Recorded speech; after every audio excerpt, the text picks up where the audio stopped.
Now starts with mole fraction.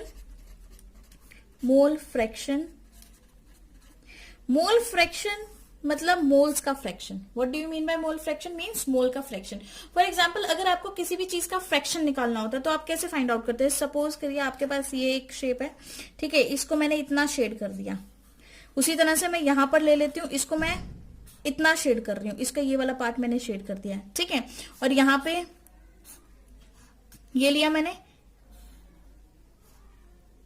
इसको मैंने इतना शेड कर दिया, ठीक है. अब मुझसे पूछा जाए फ्रैक्शन बताइए कि कितना फ्रैक्शन यहां पर शेड हुआ है, तो मैं उस फ्रैक्शन को कैसे फाइंड आउट करूंगी? जितना भी शेडेड है डिवाइडेड बाय टोटल. टोटल कितने पार्ट है? 1 और 2 parts. This is your fraction. Same यहां पर भी मैं क्या करूंगी? कितना पार्ट शेडेड है? 1 divided by 1 2 3 4 5 6 divided by 6 parts, है ना, टोटल पार्ट्स, है ना. उसी तरह से अगर मैं यहां पर भी देखती हूँ तो यहां पर भी शेडेड पार्ट कितना है? 1 डिवाइडेड बाय 1 2 3 4 5 6. इसका भी क्या आया? 1/6.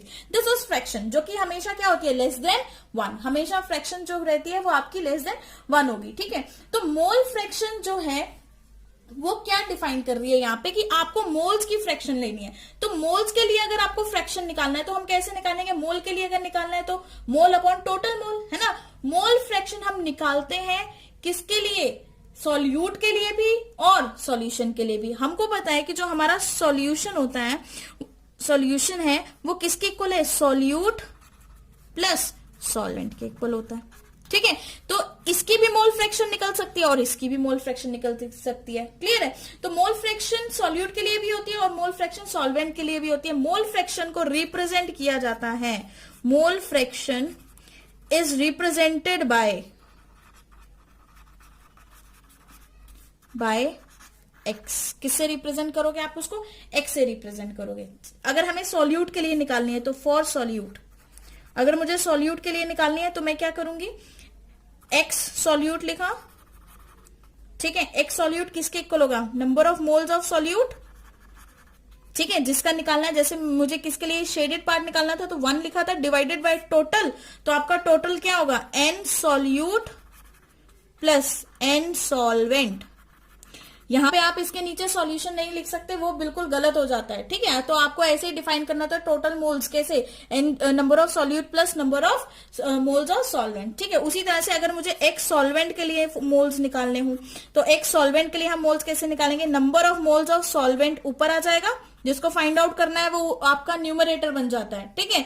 बाकी डिनोमिनेटर तो आपका सेम ही रहता है. N solute plus n solvent. Clear है ये बात? ठीक है. तो ये आपके 2 फॉर्मूले थे जिससे आपने फाइंड आउट करना है आपके नंबर ऑफ सॉल्यूट, मतलब moles of solute, mole fraction of solute and mole fraction of solvent. Clear है? तो इसको अगर मैं शॉर्ट फॉर्म में लिखना चाहूं तो हम शॉर्ट फॉर्म में इसको ऐसे भी लिख सकते हैं. मान लो कि मैंने यहाँ पे आपका जो सॉल्यूट है उसको ए मान लिया, सॉल्यूट आपका ए है और सॉल्वेंट आपका क्या है? सॉल्वेंट आपका बी है. अज्यूम करिए ये, ठीक है. तो अगर मैं एक्स ए के लिए निकालूं तो मैं n a upon n a plus n b, वो सेम फॉर्मूला ही है. क्लियर है? उसी तरह से अगर मैं एक्स बी के लिए फाइंड आउट करूं, एक्स बी के लिए फाइंड आउट करूंगी तो x n b is equal to n a plus n b. Clear है? तो ये 2 थे आपके mole fraction of a and b, component a and component b. Mole fraction of solution जो होगा वो किसके इक्वल होगा? आपका mole fraction of solute plus mole fraction of solvent, ठीक है. अगर इसको ऐड करते हैं तो क्या आता है? देखिए, मोल फ्रैक्शन ऑफ सॉल्यूट किसके इक्वल था? N solute divided by n solute plus n solvent. यही था, है ना, प्लस था. ये वाला प्लस वाला साइन मैंने यहां पे लगा दिया. उसी तरह से अगर आपके पास सॉल्वेंट का लिखना है तो हम क्या लिखेंगे? N solvent divided by n solute plus n solvent. Clear है? अब इसका अगर हम एलसीएम लेंगे तो क्या आएगा? N solute plus n solvent. Common है दोनों में, कॉमन है तो वही टर्म आ गई, ठीक है. अब इसको अगर मैं इससे डिवाइड करूंगी तो मेरे पास क्या टर्म आ गई? ये n solute plus n solvent, इससे डिवाइड किया तो 1 मल्टीप्लाई बाय दिस, तो ये आ जाएगा आपका एन सॉल्यूट. क्लियर है? This is your n solute. Plus उसके बाद यहां पर प्लस क्या आ जाएगा, इसको इससे डिवाइड करेंगे, इसको इससे डिवाइड किया 1 आ गया, मल्टीप्लाई बाय दिस, तो ये क्या हो जाएगा एन सॉल्वेंट, यहाँ पे एन सॉल्वेंट हो गया। ठीक है, इससे इस टर्म से इस टर्म को कैंसिल करो तो ये क्या आ गया आपका इज इक्वल टू 1। इसका मतलब हम लिख सकते हैं x solute plus x solvent जो है वो किसके इक्वल होगा, 1 के इक्वल होगा। ठीक है, यहां से आपकी ये भी फॉर्मुलेशन आ गई एक। क्लियर है ये बात? ठीक है, कि जो number of moles of solute है plus number of moles of solvent है वो किसके इक्वल आ रहे हैं आपके, 1 के इक्वल है। Very very important. इसका मतलब जो भी आपका मोल फ्रैक्शन होगा, मोल फ्रैक्शन ऑफ सॉल्यूट, जो भी आपका मोल फ्रैक्शन है सॉल्यूट का, ऑलवेज स्मॉलर देन 1। ठीक है, and again mole fraction of solvent is again smaller than 1। चाहे सॉल्यूट का मोल फ्रैक्शन देखें चाहे सॉल्वेंट का मोल फ्रैक्शन देखें, आपका जो मोल फ्रैक्शन है वो 1 से कम ही आएगा। सपोज आपको एक क्वेश्चन गिवन है, सपोज आपको एक क्वेश्चन के अंदर दे दिया है ना, question you have given a x solute, जो मोल फ्रैक्शन है सॉल्यूट का गिवन है 0.2 मोल।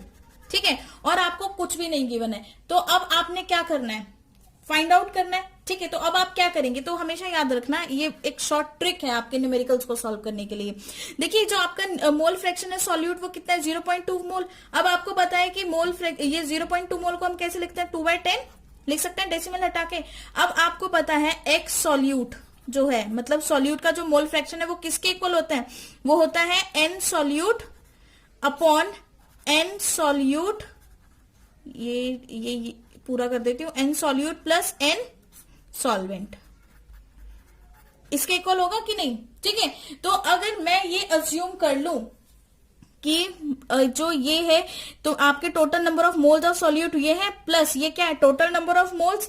ठीक है, इफ अगर यहां से मुझे ये पता लगता है if moles of solute is equal to 2, total moles कितने आ गए आपके पास, टोटल मोल्स कितने हैं, ये कितना है 10, total moles is equal to 10।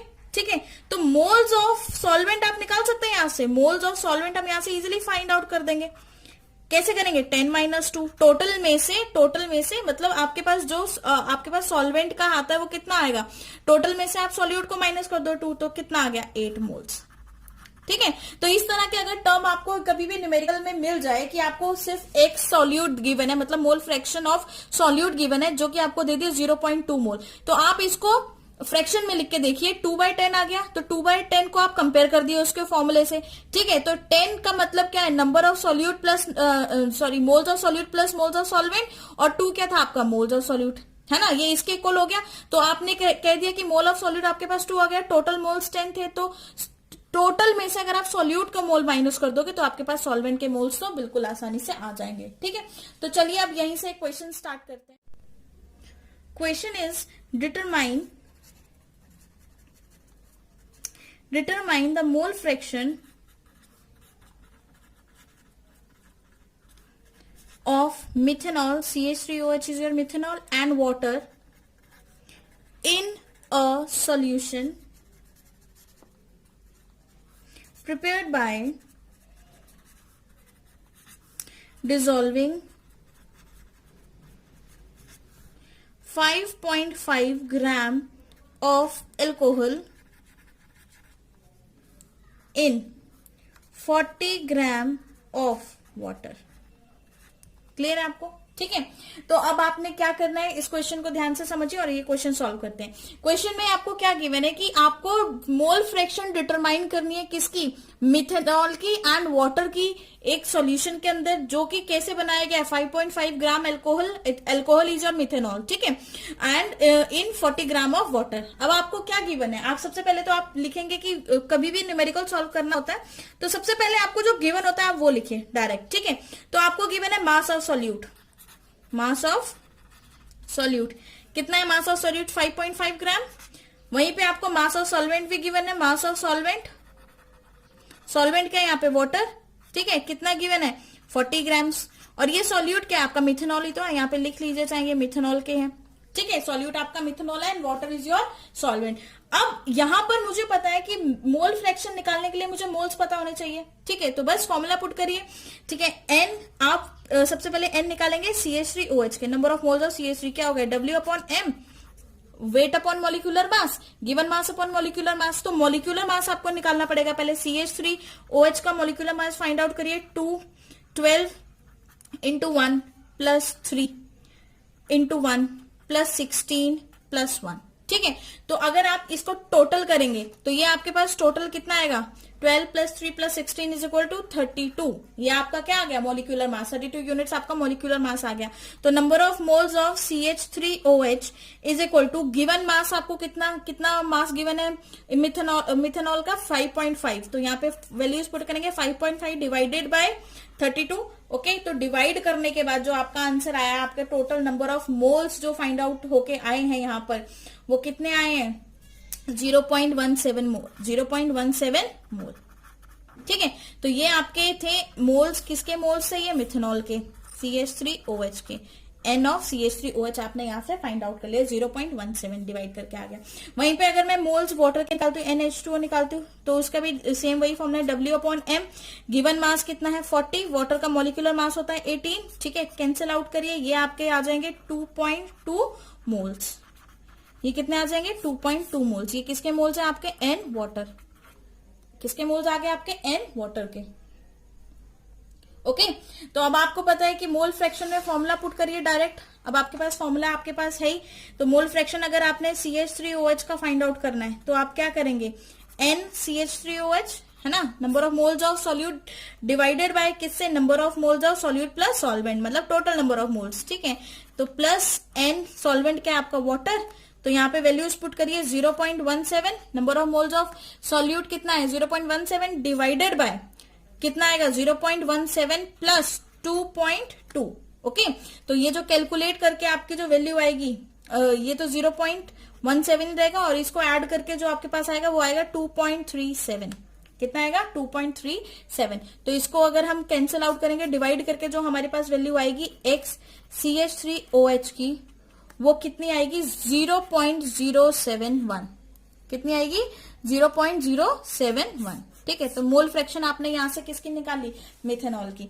जब आपके पास मिथेनॉल की मोल फ्रैक्शन आ गई तो आपको ये तो पता ही है कि X CH3OH प्लस XH2O किसके इक्वल होगा, 1 के इक्वल होगा। Moles of solute plus moles of solvent is equal to 1। ठीक है, तो बस फिर यहाँ पे वैल्यूज पुट करिए इसकी, 0.071 plus mole fraction of H2O is equal to 1। ठीक है, तो इसको यहाँ पे जाके माइनस करिए, 1 में से माइनस करेंगे तो XH2O आपके पास कितना आएगा, 0.929। ये आपके पास आ गए मोल फ्रैक्शन ऑफ किसके, H2O के। किसके मोल फ्रैक्शन आ गए आपके पास, H2O के। ठीक है, यहाँ पे आपने मोल फ्रैक्शन फाइंड आउट किए थे मिथेनॉल के, यहाँ से आपने मोल फ्रैक्शन फाइंड आउट कर लिए H2O के। क्लियर है, तो इस तरह से आपने मोल फ्रैक्शन पे आपके सारे न्यूमेरिकल सॉल्व करने हैं। ओके, एक न्यूमेरिकल मैंने आपको सॉल्व करके बता दिया, बाकी आप अपनी बुक में से प्रैक्टिस करिए, DPPs में से प्रैक्टिस करिए। ठीक है, और जो भी डाउट है प्लीज मुझसे कमेंट सेक्शन में आप आसानी से पूछ सकते हैं, कोई इश्यू नहीं है। ओके।